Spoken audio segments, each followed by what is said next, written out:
유통 가능 물량은 변화가 있을 수 있지만 제 추정대로 약 98억이 된다면 기업 분석과 무관하게 손해보기 어려운 유통 가능 물량입니다. 안녕하세요, 아이언입니다. 오늘은 다음 주 청약이 진행되는 해성 TPC에 대해서 알아보도록 하겠습니다. 먼저 기관 투자자 수요 예측 결과입니다. 총 1,570건의 기관 투자자들의 참여가 있었습니다. 경쟁률은 1,508.95대 1로 매우 높습니다. 이전 청약들의 결과와 비교해보면 얼마 전 청약이 진행된 자이언트 스텝의 1,691.65대 1을 잇는 두 번째로 높은 청약 경쟁률입니다. 해성 TPC의 기관 투자자 경쟁률이 매우 높은 것을 확인할 수 있습니다. 수요 예측 분포도 매우 좋습니다. 공모가 상단과 공모가 상단 초과에만 수요 예측 분포가 있습니다.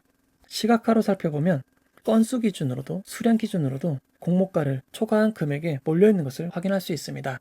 그 결과 공모가는 공모가 밴드 최상단이 11,500원보다 높은 13,000원으로 결정이 되었습니다. 하지만 의무보유 확약은 조금 아쉽습니다. 건수 기준으로 15.73%, 신청 수량 기준으로 16.05%입니다. 지난 청약들의 결과와 비교를 해보면 높은 경쟁률에 비해서는 조금 아쉬운 의무보유 확약 수치임을 알 수 있습니다. 선진 뷰티 사이언스보다 조금 낮은 수준입니다. 이제 해성 TPC의 기본 개요를 알아보도록 하겠습니다. 해성 TPC는 감속기 및 기어의 설계, 제조를 전문으로 하는 기업입니다. 공모가 밴드는 9,500원에서 11,500원이었지만 기관 투자자들의 수요 예측 결과가 좋아 확정된 공모가는 13,000원입니다. 공모가 밴드 상단 대비 13%가 상향되었습니다. 증권사는 한국투자증권이고 청약일은 4월 12일 월요일부터 4월 13일 화요일까지입니다. 환불일은 2일 뒤인 4월 15일 목요일입니다. 상장은 그 다음 주인 4월 21일 수요일로 확정되었습니다. 해성 TPC의 주 사업 분야는 승강기용 감속기, 산업용 풍력 발전용 감속기, 로봇용 감속기로 나와 있습니다. 제품별 매출을 살펴보면 3개의 분야 중 승강기용 권산기가 매출의 대부분을 차지하는 것을 알 수 있습니다. 2020년 매출을 살펴보면 전체 매출이 167억이었는데 승강기용 감속기가 150억을 차지하였습니다. 산업용 감속기는 16억, 로봇용 정밀 감속기는 1억 원에 지나지 않습니다. 즉 해성 TPC의 매출의 90%가 승강기용 감속기에서 나오고 있는 것을 확인할 수 있습니다. 최근 3년의 영업이익을 확인해보면 적자인 것을 확인할 수 있습니다. 매출의 수출 비중은 40%로 내수의 비중이 조금 더 높습니다. 그리고 수출의 90%는 일본과 중국에서 발생하고 있습니다. 매출의 대부분을 차지하는 권산기 사업에 대해서 자세히 알아보도록 하겠습니다. 권산기 매출은 대부분이 엘리베이터에서 발생하고 있습니다. 에스컬레이터가 설치되는 비중이 생각보다 매우 낮습니다. 엘리베이터도 승객용 소형 엘리베이터와 화물용 중대형 엘리베이터로 나뉘는데 압도적으로 승객용 소형 엘리베이터의 비중이 높습니다.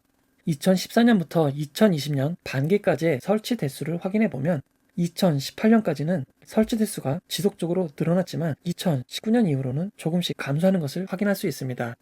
물론 건설 경기에 따라 승강기 신규 설치의 대부분을 차지하는 승객용 소형 엘리베이터의 수요가 늘어날 수 있을 것으로 보이지만 시장이 급격하게 늘어나기는 어려울 것 같습니다. 대부분의 엘리베이터는 엘리베이터를 로프로 조종하는 로프식 엘리베이터입니다.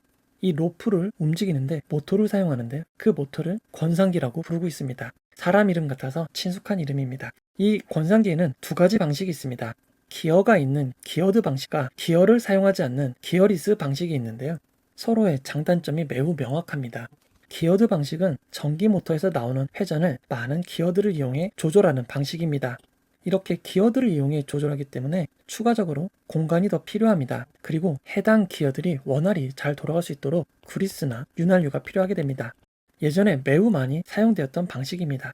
예전 아파트라면 대부분 기어드 권산기가 사용되었을 텐데요. 이 방식의 단점은 그리스나 윤활유의 보충과 잦은 정기 점검으로 엘리베이터를 이용 못하는 시간이 생긴다는 것입니다.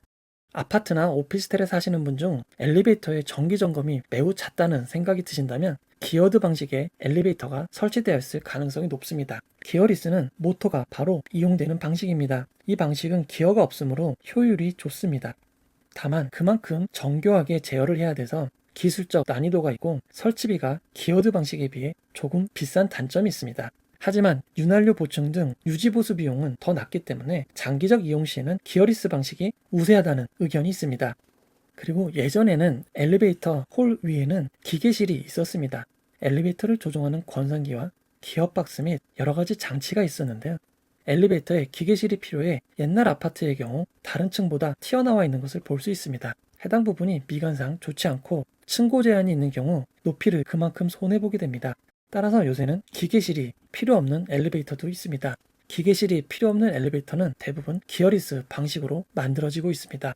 실제로 엘리베이터를 설치, 판매하는 현대 엘리베이터의 제품 가이드를 보면 속도와 층수별 다양한 엘리베이터 제품들이 있습니다. 이 중에서 속도가 매우 빠르고 50층 이상에 사용되는 DL 엘리베이터를 제외한 나머지 제품들은 모두 기어리스 방식입니다. 기어리스 방식의 권상기는 기어가 없기 때문에 승차감이 매우 부드럽습니다. 크기도 작고 경량화가 가능합니다. 제조사에 따라 다르지만 약 15% 이상 30%까지 기어드 방식에 비해 전력 소모가 적습니다. 이에 따라 기어리스 방식을 친환경 시스템으로 홍보를 하고 있습니다. 기어 장치 없이 모터에 바로 로프가 연결되는 기어리스 방식은 공간 효율이 극대화됩니다. 이런 장점들이 많아 최근 많이 설치되고 있는 육교 엘리베이터는 기어리스 방식이 채택되고 있습니다. 유심히 보시면 모터에 바로 로프가 연결되어 구동되는 것을 확인할 수 있습니다. 그럼 해성 TPC는 기어드와 기어리스 중 어느 방식의 제품을 공급하고 있을까요? 해성 TPC 홈페이지를 보면 제공하는 모든 제품에 기어박스가 있는 것을 확인할 수 있습니다. 모터에 직접 연결된 형태는 없는데요. IR 자료에도 승강기용 감속기 국내 시장 점유율 75%로 1위인 것을 강조했지만 자세히 보시면 기어드 타입인 것을 알 수 있습니다. 투자 설명서를 보면 소형 제품의 경우 트렌드가 기어드 타입에서 기어리스로 변화하고 있는 상향이라고 밝히고 있습니다. 앞에서 소형 엘리베이터가 차지하는 비중이 92% 이상인 것을 확인하였습니다. 해성 TPC는 아직 기어리스 타입의 모델이 없고 앞으로 대응하려고 하고 있습니다. 그 결과 승강기 설치 대수가 역대 최고점이었던 2018년 매출이 오히려 2017년 대비 큰 폭으로 감소하였습니다. 해성 TPC가 기어리스 권상기를 개발하고 출시하여 안정적으로 매출을 올리지 못한다면 현재 매출의 가장 큰 부분을 차지하는 엘리베이터용 권상기 매출은 지속적으로 줄어들 수밖에 없을 것으로 보입니다. 공모가 산정에 대해서 알아보도록 하겠습니다. 공모가 산정을 위한 유사회사로 에너토크와 포메타를 꼽았고 평균 PER은 32.7배로 계산되었습니다. 산출된 배수에 2020년 추정 당기순이익을 연 25%로 할인하여 주당 2327원의 평가가액을 산출한 것입니다. 산출된 평가가액 2327원에 할인율을 43에서 53%를 적용하여 희망 공모가액을 산출하였지만 기관 투자자들의 수요 예측 결과가 좋아 13,000원으로 공모가가 최종 확정되었습니다. 해성 TPC 공모가의 핵심은 2022년 추정 단기 순이익입니다. 지난 몇 년간 지속적으로 적자였지만 2021년에는 매출이 크게 늘어나고 단기 순이익은 흑자로 전환될 것을 추정하였습니다. 2022년에는 2021년보다 더 크게 매출이 늘어나고 단기 순이익은 약 3배 가까이 늘어나는 것으로 추정하였습니다. 이렇게 매출과 순이익이 늘어날 것으로 추정한 근거는 무엇일까요? 제품별 추정을 살펴보면 승강기용 감속기는 조금씩 늘어날 것으로 추정하였습니다. 산업용 감속기도 늘어날 것으로 추정하였는데 원래 많지 않았기 때문에 큰 영향은 없을 것 같습니다. 하지만 로봇용 감속기는 약 1억 원에 지나지 않던 매출이 2021년과 2022년에는 큰 폭으로 늘어나서 승강기용 감속기보다 매출이 더 커질 것으로 추정하였습니다. 로봇용 감속기만 별도로 보면 지난 3년간 유의미한 매출은 없었습니다. 하지만 2021년에는 5,300%가 상승하여 글로벌 시장 마켓쉐어를 0.4% 차지하는 것으로 추정하였는데요. 이에 대한 상세한 근거를 해성 TPC는 투자 설명서에 밝혔습니다.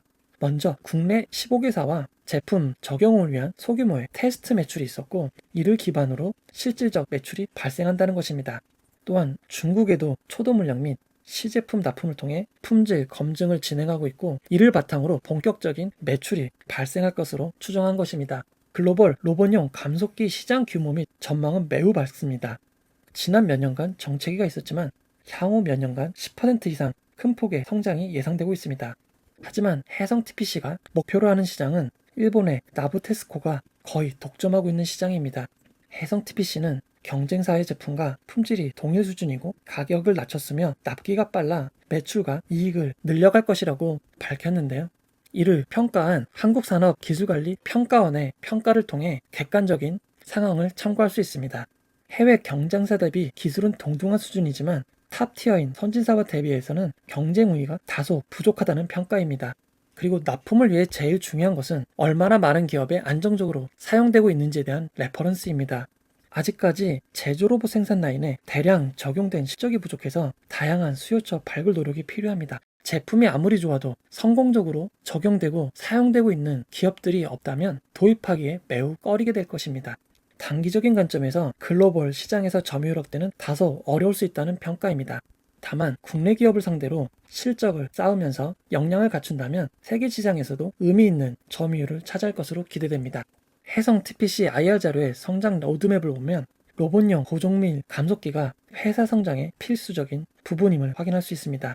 산업용 감속기 시장은 원래 크지 않아 실질적으로 매우 미미합니다. 승강기용 감속기는 기어드 타입의 사용 자체가 줄어드는 트렌드로 큰 폭의 성장을 기록하기는 어려울 것 같습니다. 로봇용 고정밀 감속기가 실제로 납품되고 문제없이 사용되는 실적을 늘려가는지 지켜볼 수밖에 없을 것 같습니다. 상장 당일 유통 물량에 대해서 알아보도록 하겠습니다. 해성 TPC는 상장 규모가 매우 작습니다. 공모가 13,000원 기준 시가총액이 601.9억밖에 되지 않습니다.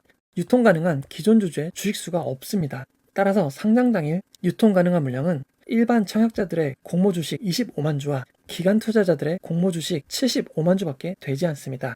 유통 가능 비율은 21.6%로 높지 않은 수준인데 시가총액이 낮음으로 해서 금액으로도 130억밖에 되지 않습니다. 여기에 기관 투자자들의 의무 보유 가격이 건수 기준 15.73%, 수량 기준으로 16.05%가 반영이 된다면 실제 상장 당일 유통 가능 물량은 더 낮아질 수밖에 없습니다.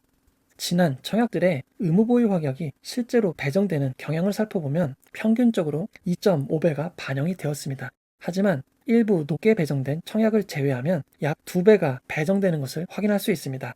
이를 계산하여 적용해보면 기관 투자자들의 공모 주식 75만 주 중 24만 6,044주가 의무 보유 가격이 반영이 됩니다.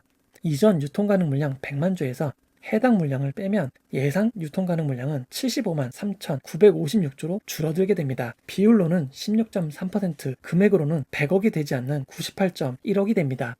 게다가 우선주나 전환사채 등이 없습니다. 직원들이 가지고 있는 주식 매수 선택권이 전부인데요. 행사일이 내년 9월 4일입니다. 행사일이 앞으로도 상당히 많이 남아있어 상장 당일에는 영향을 줄 수 없을 것 같습니다. 기존 상장들과 유통 물량을 비교해보면 최근 유통 물량이 가장 적었던 사이버원이 145억 원이었습니다. 다음인 선진 뷰티 사이언스가 170억이었는데요. 유통 물량이 낮은 주식들은 상장 당일 성적이 매우 좋았습니다. 실제 의무 보유 가격이 얼마나 적용되느냐에 따라 유통 가능 물량은 변화가 있을 수 있지만 제 추정대로 약 98억이 된다면 기업 분석과 무관하게 손해보기 어려운 유통 가능 물량입니다. 이제 청약 및 예상 배당에 대해서 알아보도록 하겠습니다. 시가총액과 주식수가 적기에 모집 규모도 작습니다. 일반 투자자 모집 규모가 총 20만 주밖에 되지 않고 50% 균등 배정을 적용하는 한국투자증권이기에 균등 배정과 비례 배정은 각각 50%인 12만 5천 주가 됩니다. 한국투자증권은 고객 등급에 따라 청약할 수 있는 한도가 크게 차이가 납니다. 온라인 전용 등급의 경우 최대 청약 한도는 4천 주밖에 되지 않습니다. 일반 등급은 8천 주, 우대 등급은 16,000주, 최우대 고객은 2만 4천 주 청약이 가능합니다. 한국투자증권은 청약 마지막 날에 개설해도 청약이 참여 가능합니다. 다만 증권사에 직접 대면 개설하는 경우는 1일차까지만 되고 2일차에 청약이 가능한 경우는 제휴은행 개설이나 비대면 개설만 가능합니다. 해당 정보는 매번 변경될 수 있으므로 증권사에 직접 전화해서 확인하시기 바랍니다. 그리고 청약 수수료 2,000원이 있는 점 주의하셔야 합니다. 지난 한국투자증권의 기존 청약 경쟁률과 청약자 수를 바탕으로 추정을 해보도록 하겠습니다. 청약자 수는 지속적으로 증가하고 있습니다. 경쟁률도 지속적으로 증가하고 있는데요. 해당 데이터를 바탕으로 살펴보면 자이언트 스텝 때에 청약자가 그대로 참여한다고 하면 균등 배정 경쟁률은 0.72대 1이 됩니다. 추첨으로 한 주를 받게 됩니다. 만약 자이언트 스텝보다 조금 낮은 라이프 시멘틱스에 청약자 수가 참여한다면 균등 경쟁률은 1.17대 1로 한 주씩 받고 한 주를 추첨 배정 받습니다. 하지만 지속적으로 청약자 수가 늘어나는 상황을 감안할 때 예상 균등 배정은 추첨 한 주라고 생각해야 될 것 같습니다. 균등 배정 최소 단위 신청은 10주이고 청약 증거금은 13만원에 50%인 6만 5천원입니다. 온라인 등급의 비례 배정 경쟁률을 살펴보도록 하겠습니다. 그나마 낮은 P&H 테크의 경우라 하더라도 온라인 등급은 4천주밖에 청약할 수 없기에 비례 배정 한 주를 받을 것으로 보입니다. 자이언트 스텝처럼 비례 경쟁률이 높다 하더라도 단주, 단위가 높기 때문에 똑같이 한 주를 받을 것으로 보입니다. 즉 온라인 등급의 경우 비례배정 예상 주식은 한 주가 됩니다. 일반 등급의 경우는 경쟁률에 따라서 2주에서 3주를 받을 가능성이 있지만 라이프 시멘틱스보다 경쟁률이 낮기는 어려울 것 같습니다. 예상 종합 배정을 살펴보면 온라인 전용 등급의 경우 2,600만 원의 청약증거금을 사용하여 4,000주 청약하였을 경우 한 주에서 2주를 종합 배정받을 것으로 예상됩니다. 일반 등급의 경우 5,200만 원의 청약증거금을 사용해 8,000주를 청약할 경우 2주에서 3주, 우대 등급의 경우 1억 400만 원의 청약증거금을 이용해 16,000주를 청약하신다면 3주에서 5주가 될 것 같습니다. 드문 최고 우대 등급의 경우 1억 5,600만 원의 청약증거금을 이용하여 24,000주를 청약하실 수 있고 5주에서 6주를 받을 수 있을 것으로 예상이 됩니다. 결론을 내려보도록 하겠습니다. 해성 TPC의 현재 가치에 비하면 공모가는 매우 높습니다. 현재 해성 TPC는 엘리베이터, 에스컬레이터형 건상기를 제조하고 있고 대부분은 엘리베이터에서 매출이 나오고 있습니다. 하지만 기어드 제품만 있는 것은 매우 큰 단점입니다. 결국 해성 TPC의 미래는 로봇용 정밀 감속기에 달려 있습니다. 그렇지만 상장 후 유통 가능 물량과 시가총액의 금액이 낮아 매우 매력적입니다. 다만 그만큼 청약 주식수가 적고 한국투자증권은 고객 등급에 따라 청약할 수 있는 주식수가 차이가 나므로 받을 수 있는 주식의 수도 매우 적습니다. 따라서 이익의 총액이 매우 적은 점 주의해야 할 것 같습니다. 청약 수수료 2,000원을 반드시 고려하셔야 합니다. 온라인 등급의 경우 한 주를 받게 된다면 공모가 13,000원에 청약 수수료 2,000원을 더해 15,000원에 주식을 배정받게 되는 점 주의하셔야 합니다. 그래도 상장 후 유통 물량과 시가총액이 매우 적어 손해를 보지 않을 가능성이 매우 높습니다. 저는 네이버 경제전문 블로거 아이언입니다. 남겨주신 소중한 피드백과 응원 항상 고맙습니다. 이 영상은 투자 권유가 아니며 투자는 오롯이 투자자의 판단으로 진행이 되어야 합니다. 이 영상이 마음에 드셨다면 구독과 좋아요, 알림 설정 부탁드립니다. 고맙습니다.